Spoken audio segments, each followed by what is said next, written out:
You hear it all the time, right? India is the world's fastest growing major economy. But what if I told you that title comes with a huge asterisk? It's a fascinating story, really. It's a puzzle that all comes down to how you do the math, a puzzle that had economists everywhere scratching their heads. All right, so let's get right into it.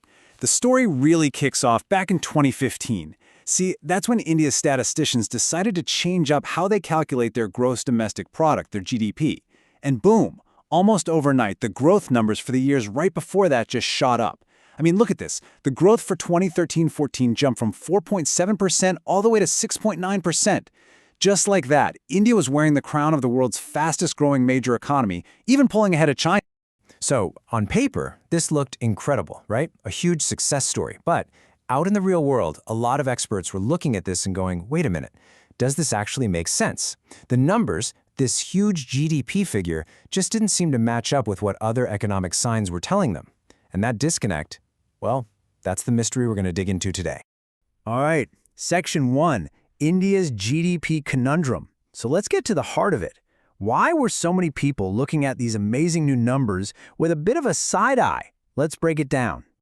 Okay, so think of an economy like a car's dashboard.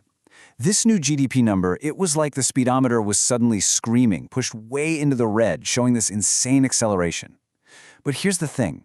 All the other dials, things like corporate profits, how much factories were actually making, how many loans banks were giving out, they were all just kind of suggesting the car was cruising along at a pretty normal, steady pace.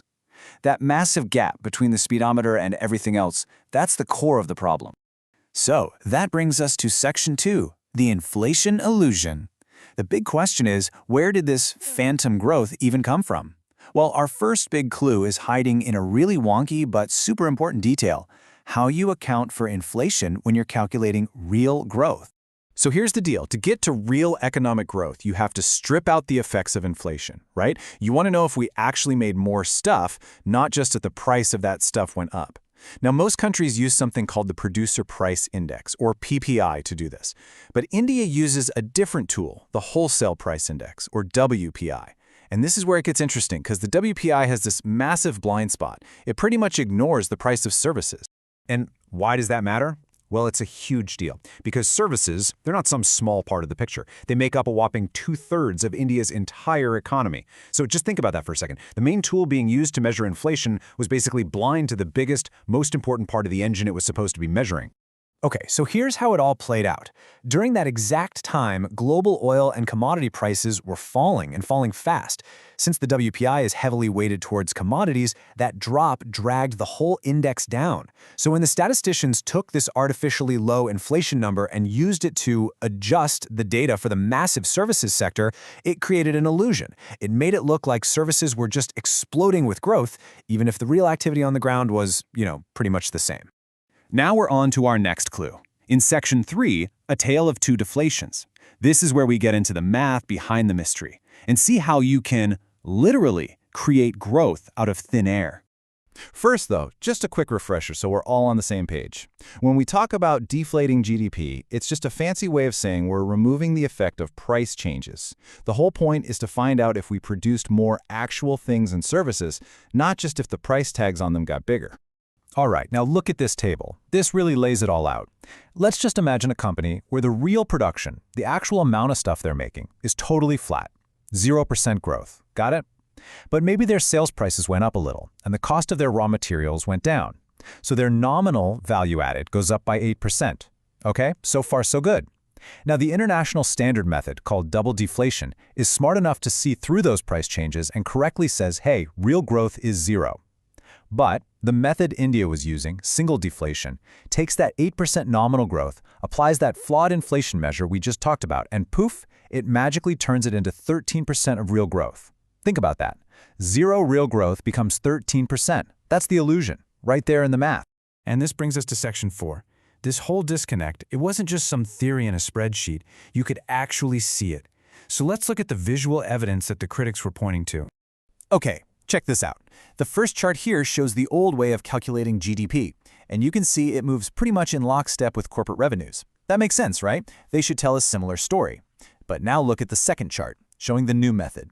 See how that green line, the GDP growth, just suddenly breaks away and shoots for the stars, while the real-world revenue numbers stay much more grounded? That's the disconnect, plain as day. And it wasn't just about corporate revenue either. You see the exact same pattern when you look at the Index of Industrial Production. This index directly measures what's happening in factories. So while the index itself was showing pretty modest, steady growth, the new GDP numbers were painting a picture of some kind of massive manufacturing boom. The numbers just weren't lining up at all. So, after all this, what's the verdict on this whole statistical mystery? And maybe more importantly, what's being done to clear things up and make the numbers more reliable for the future? That's what we'll cover in our final section.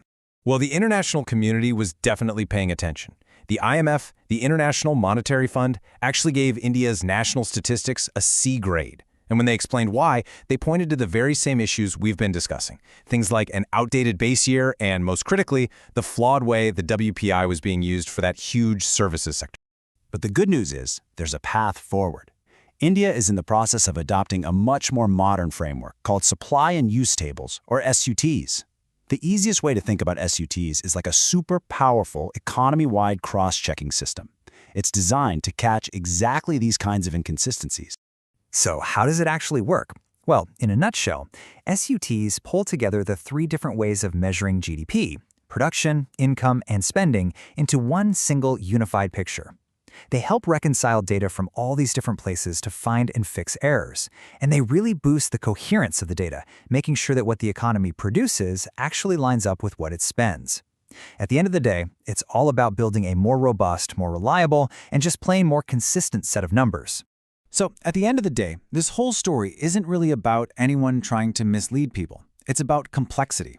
It's a powerful reminder of how these really technical choices statisticians make can completely change the story an economy tells the world. And as India continues to refine its methods and adopt these stronger global standards, the big question remains, and it's a simple one. Will the official numbers finally start to match the reality that people are actually living and feeling on the ground?